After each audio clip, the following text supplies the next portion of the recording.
dan salam sejahtera saudara. Anda bersama saya Nurul Aziz Aidil Ahwaz sekali lagi untuk berita tengah malam. Saudara, Perdana Menteri akan mengadakan perbincangan bersama Presiden Indonesia Joko Widodo bagi membangunkan kawasan persempadanan antara kedua-dua negara, antaranya Kalabakan, Tawau dan Simanggaris serta Kalimantan. Perbincangan itu antara yang akan dilaksana menerusi siri lawatan beliau ke Jakarta dijangka minggu depan.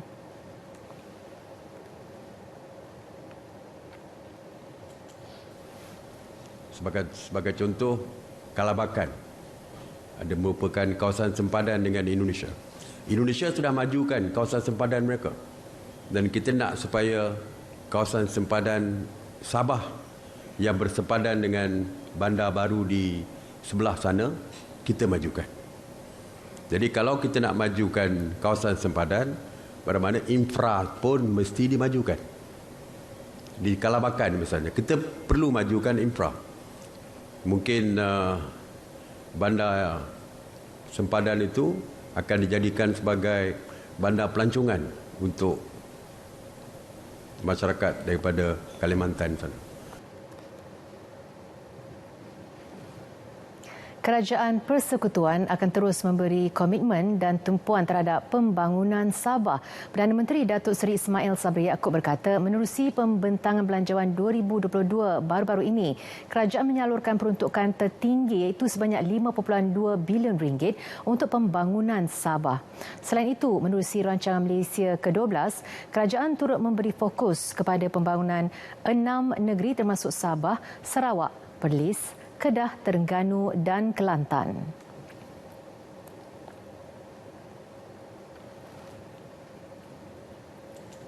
Maklumkan memang dari segi fokus kerajaan pembangunan, dari segi pembangunan fokus kerajaan adalah dari segi pembangunan ini banyak tumpuan diberi kepada Sabah. Bajet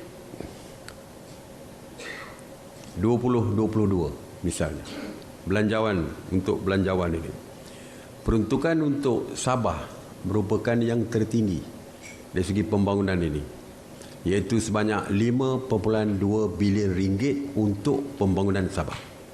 Sebenarnya tinggi. Waktu saya menjadi Menteri Luar Bandar KKLW, peruntukan pembangunan Sabah dan Sarawak dicampur dua ni adalah 50% berbanding dengan keseluruhan pembangunan. Bermakna 50% untuk Sabah dan Sarawak, 50% untuk keseluruhan negeri-negeri di Semenanjung. Jadi fokus kita memang untuk membangunkan Beliau berkata demikian dalam mesyuarat kepimpinan masyarakat daerah di Sandakan. Tambah beliau, seluruh pembangunan luar bandar di Sabah pastinya akan mengambil sedikit masa dengan keluasan yang dimiliki Sabah. Jelasnya komitmen terhadap pembangunan luar bandar Sabah ketika menjawat jawatan Menteri Kemajuan Luar Bandar dan Wilayah akan diteruskan kini. Dalam pada itu, keputusan peralihan fasa 3 ke fasa 4 PPN disambut baik warga negeri di bawah Bayu. Meskipun beberapa kelonggaran telah diberikan, penduduk yang ditemui RTM di Kota Kinabalu tetap berwaspada serta menyokong saranan untuk terus mematuhi SOP bagi mengekang penularan COVID-19. Saya begitu gembira kerana Sabah akan ke fasa keempat dan walaupun banyak kedai-kedai telah akan dibuka dalam fasa keempat ini, tetapi kita masih mengekalkan SOP untuk membendung penularan COVID-19 ini. Syukur Sabah sudah masuk fasa yang keempat, pelbagai sektor telah dibuka, tetapi kita sebagai rakyat sepatutnya bertanggungjawab bersama-sama untuk mengikuti SOP yang ditetapkan oleh kerajaan. Fasa 4 ini mungkin waktu operasi pun boleh ke 100% dan walaupun kita diberi kelonggaran ini, diharapkan kita semua rakyat Sabah janganlah terus hidup seumpama COVID itu tidak ada. Ingatlah SOP dan kita jaga kita. Saya merasa amat gembira kerana Sabah telah beralih daripada fasa ketiga ke fasa 4 dan kita sebagai rakyat Sabah juga walaupun terdapat peralihan fasa, kita mestilah mematuhi SOP yang disediakan oleh kerajaan agar wabak COVID-19 ini dapat kita bendung sekaligus dan kita dapat hidup dengan selesa seperti sebelumnya. Merupakan salah satu suasana yang saya rasa sangat baik dan ia sangat membantu untuk mempertingkatkan ekonomi sosial di negeri ini. Namun apa yang paling penting, walaupun kita sudah beralih fasa ke fasa yang keempat, namun penjagaan SOP, pematuhan SOP perlu dilaksanakan dari masa ke semasa.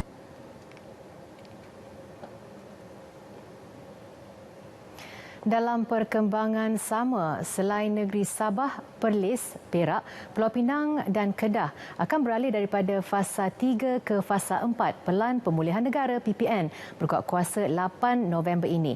Menteri Kanan Pertahanan Datuk Seri Hishamuddin Tun Hussein dalam satu kenyataan menjelaskan ia setelah mengambil kira beberapa faktor dan cadangan dari Kementerian Kesihatan Malaysia KKM serta Majlis Keselamatan Negara MKN. SOP bagi negeri-negeri yang akan memasuki fasa 4 akan dikemas kini di laman sesawang rasmi www.mkn.gov.my. Baiklah saudara, kita berehat seketika, teruskan bersama kami dalam Berita Tengah Malam.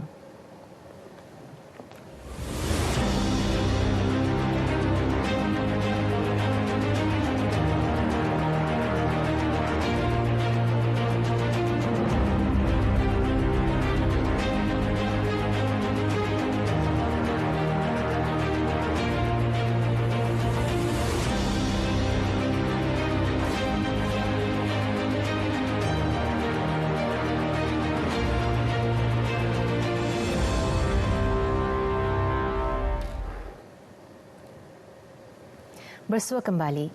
Di daerah Kuala Muda, Kedah, 7 lokasi panas dikesan sebagai kawasan berpotensi terjejas akibat fenomena air pasang besar. Justru pemantauan berterusan dilaksanakan pasukan polis bersama agensi bencana lain bagi memastikan keselamatan awam terjamin selain bantuan disalur kepada kumpulan berkaitan. Kenyataan Ketua Polis Daerah Kuala Muda ACP Azli Abu Shah menyebut sepanjang pemantauan 2 hari ini hanya satu kawasan di Kota Kuala Muda terjejas melibatkan 6 rumah dan premis persendirian yang dinaiki air sedalam kira-kira 0.1 meter. Bagaimanapun lokasi berkenaan tidak melibatkan sebarang kerosakan harta benda maupun kemalangan jiwa. Orang ramai dinasihat berwaspada dan menghentikan sementara aktiviti-aktiviti di perairan pantai sepanjang tempoh fenomena air pasang besar bagi mengelakkan sebarang insiden tidak diingini. Air pasang besar dijangka berlaku bermula semalam hingga 7 November ini melibatkan pesisiran pantai dan sungai di Tanjung Dawai, Kota Kuala Muda serta Tikam Batu. Susulan fenomena air pasang besar yang dijangka berlaku di Perlis, Angkatan Pertahanan Awam APM terus memantau lokasi pesisir pantai Kuala Perlis serta sungai-sungai utama. Setakat ini tiada kenaikan paras air luar biasa terutamanya di Pulau Ketam, Kampung Seberang Tok Pi, Pekan Kuala Perlis dan Kampung Seberang Ramai.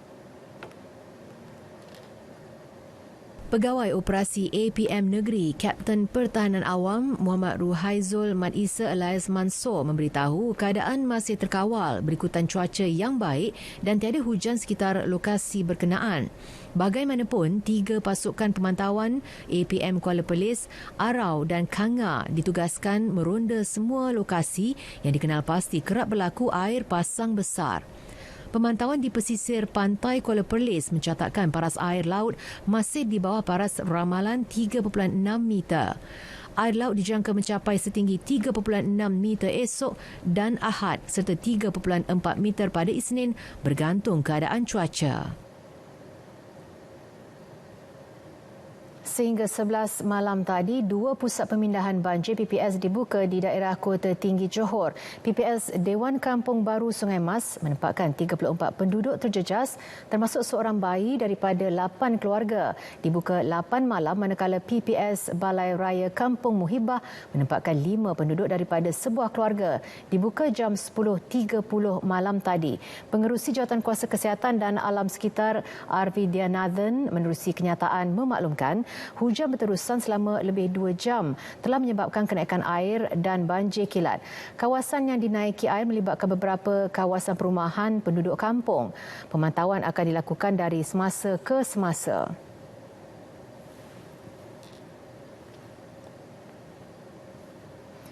Seramai 75 anggota daripada 10 balai polis dari daerah Kota Setar bakal membuat rondaan dan pemantauan secara berkala di kawasan terjejas banjir. Ia bagi menjamin keselamatan harta benda dan rumah yang ditinggalkan penduduk serta mengelakkan kejadian tidak diingini daripada berlaku. Ketua Polis Daerah Kota Setar, ACP Ahmad Syukri Merakhir berkata ia bakal melibatkan rondaan menggunakan MPV dan motosikal.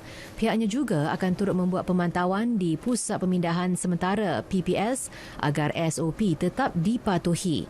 Beliau ditemui semasa menyantuni anggota polis yang ditempatkan di PPS SK Convent Alustar. Antara yang terjejas melibatkan 22 keluarga daripada 118 penduduk yang tinggal di perumahan Barek Polis Taman Derga Jaya yang tenggelam akibat kenaikan paras air sungai.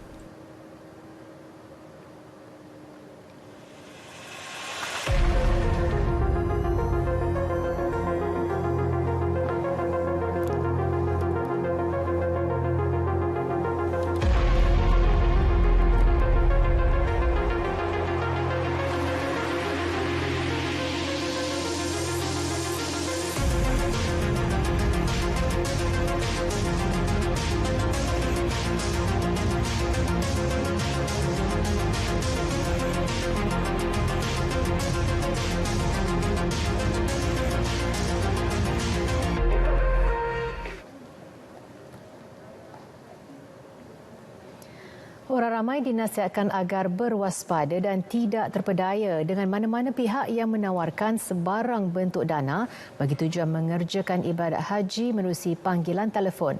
Lembaga Tabung Haji TH dalam kenyataan hari ini berkata pihaknya tidak pernah melantik mana-mana organisasi atau orang perseorangan untuk menjadi perantara, orang tengah atau ejen dalam hal-hal berkaitan tawaran haji maupun pakej haji.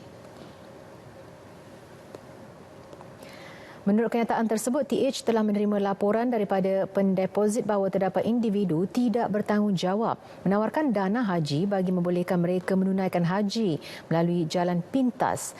TH berharap orang ramai agar lebih berwaspada apabila menerima sebarang tawaran dana bagi urusan haji daripada pihak yang tidak dikenali.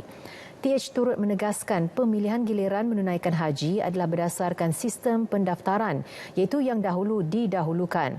Untuk keterangan lanjut, orang ramai diminta untuk menghubungi talian khidmat panggilan TH THCC 0362071919.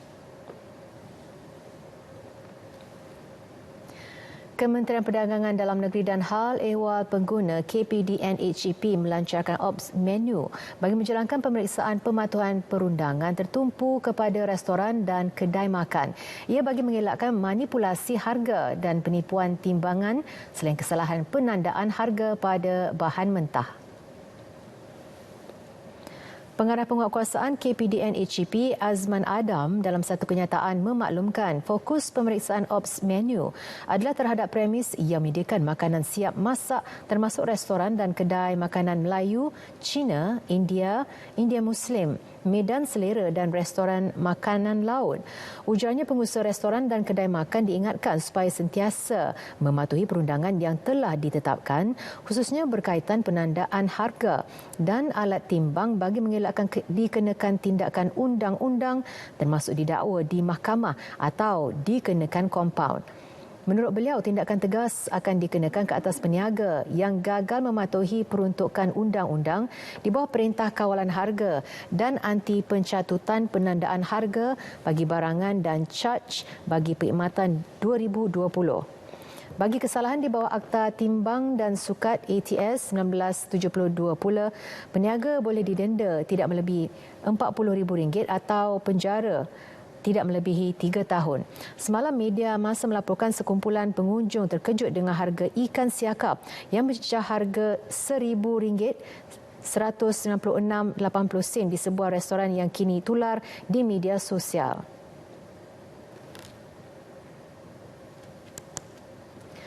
Ahli Dewan Negara OKU, Senator Datuk Ras Adi Barazi dilantik sebagai Fellow Kehormat Pusat Media dan Komunikasi Comet. Abdul Hamid Abu Sulaiman, Kuliah Ilmu Wahyu dan Sains Kemanusiaan Ahaz Irkhas Universiti Islam Antarabangsa Malaysia UIAM buka kuasa pada Ogos 2021 hingga Julai 2022. Fellow kehormat ini berperanan sebagai penasihat kepada Comet dan membantu meningkatkan jaringan kerjasama Comet di peringkat dalam negara dan antarabangsa, termasuk agensi-agensi kerajaan dan juga organisasi bukan kerajaan NGO. Ras Adiba memaklumkan bahawa 3 sesi latihan jurubahasa isyarat bakal dijalankan pada tahun 2022.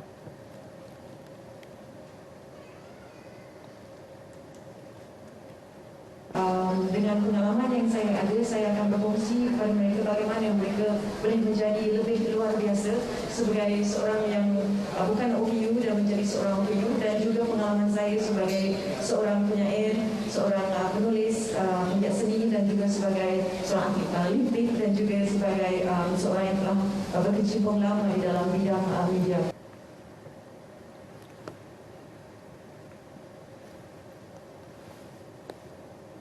Surat lantikan tersebut disampaikan oleh Dekan Ahaz Profesor Dr. Shukran Abdul Rahman yang disaksikan oleh Rektor UIAM Profesor Emeritus Tan Sri Datuk Zulkifli Abdul Razak. Beliau berkata demikian sedang media pada majlis penamaan semula Kuliah Ilmu Wahyu dan Sains Kemanusiaan kepada Abdul Hamid Abu Sulaiman Kuliah Ilmu Wahyu dan Sains Kemanusiaan di UIAM petang tadi.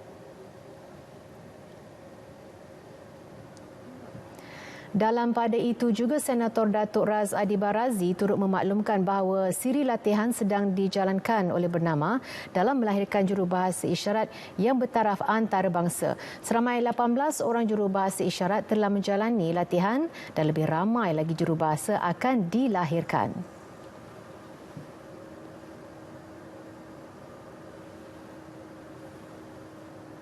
Ras Adiba memaklumkan bahawa 3 sesi latihan jurubahasa isyarat bakal dijalankan pada tahun 2022. Sebagai bahasa ketiga, supaya anak-anak kita di tadika dapat berkomunikasi dengan mereka yang pekak, dan juga ini adalah sesuatu lembaran baru di mana kita akan mengajar bukan sahaja tadika tetapi pelajar-pelajar di menengah college dan juga universiti.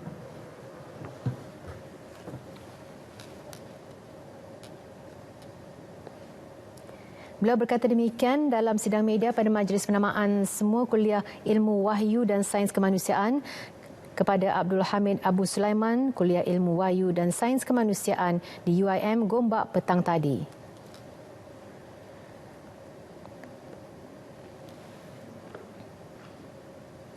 Pesara Polis Diraja Malaysia PDRM adalah ejen atau duta kepada pasukan itu dalam usaha memastikan keselamatan dan kesejahteraan awam.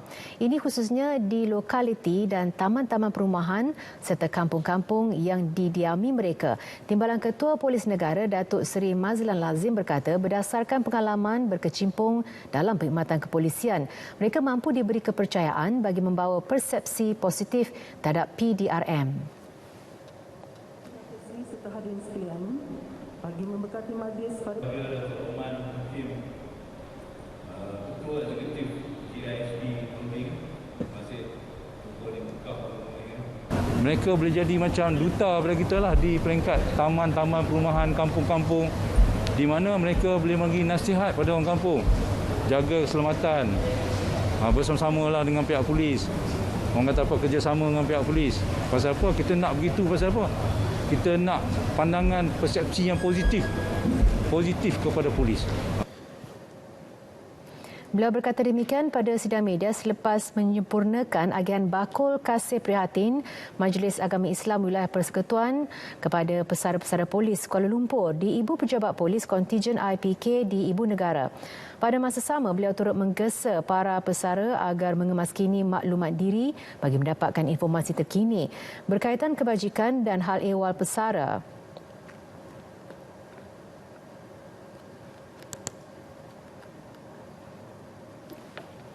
Sebanyak RM124,163 hasil jualan berjaya dikutip Lembaga Pemasaran Pertanian Persekutuan Fama Negeri Sembilan menerusi jualan My Rakyat sehingga 31 Oktober lalu.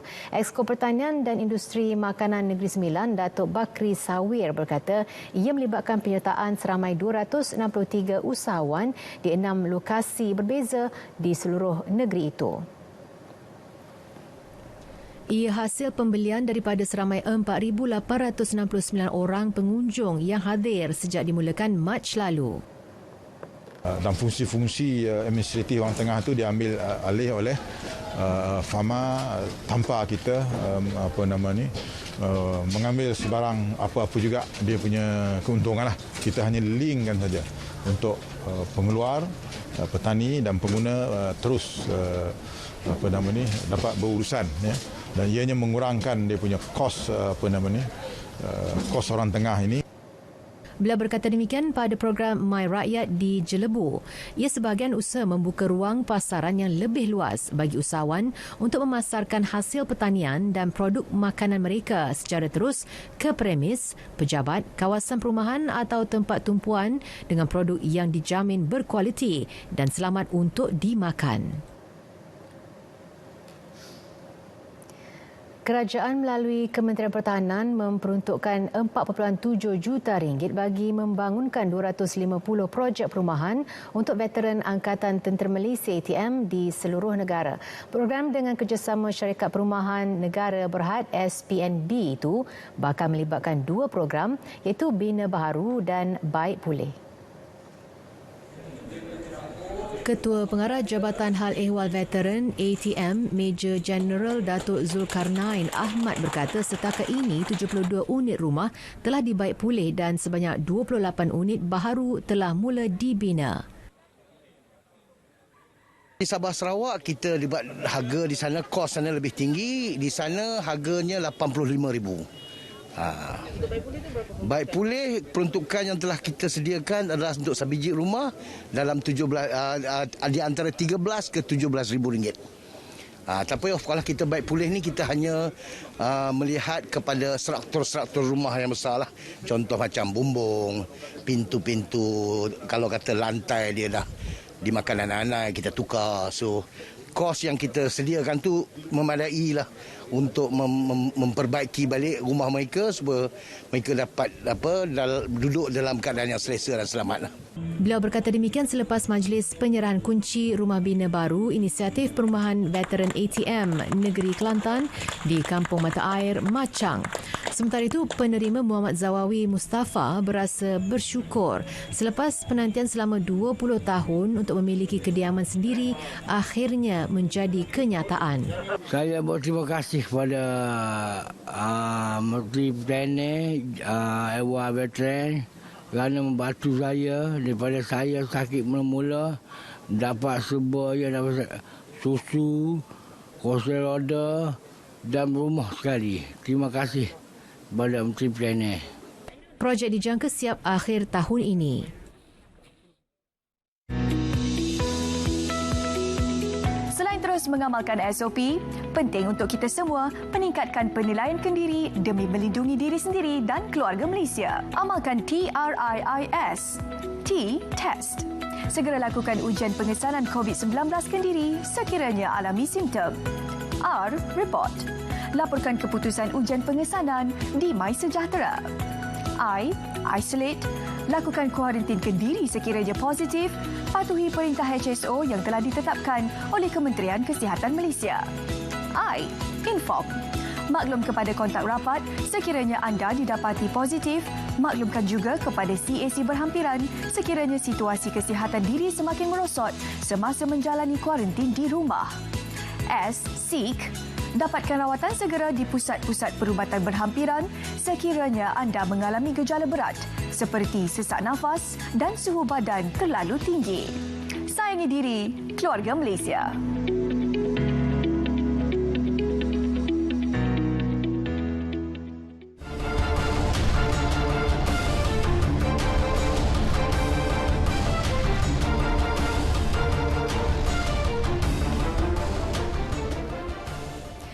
Sukan. Ini kabar gembira buat peminat bola sepak tanah air.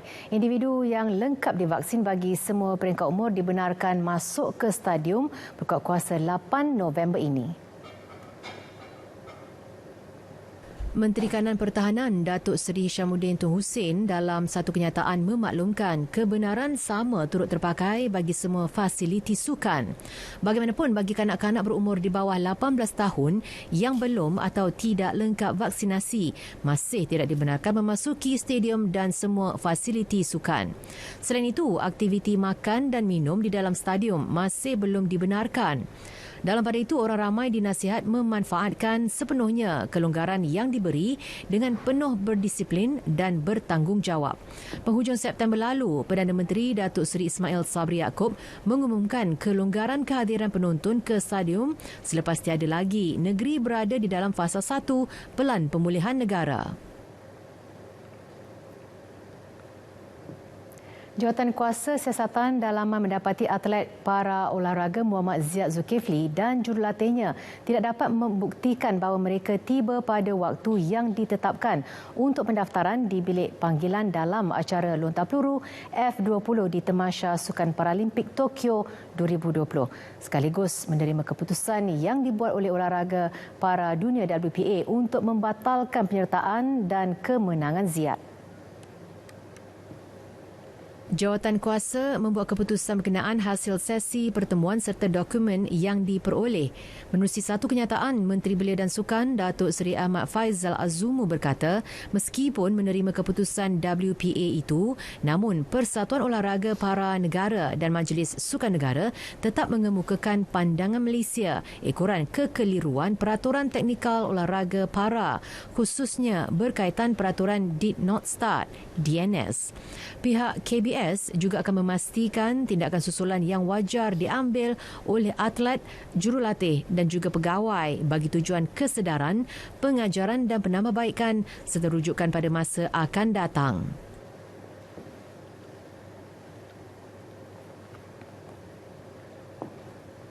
Menjelang aksi Piala Malaysia malam esok, Johor Darul Takzim JDT enggan terlebih selesa meskipun telah layak ke suku akhir.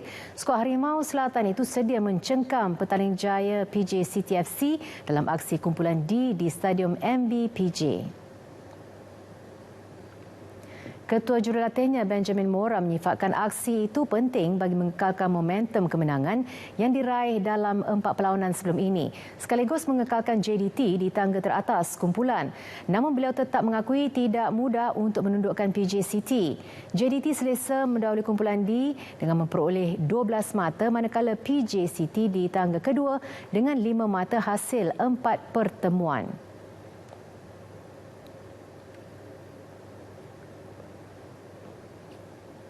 Saudara, berita tengah malam berakhir di sini. Keluarga Malaysia, teruskan patuh SOP walaupun anda telah lengkap divaksinasi. Yang sahih di berita RTM, saudara, saya Nurul Aliz mengucapkan Assalamualaikum dan selamat malam.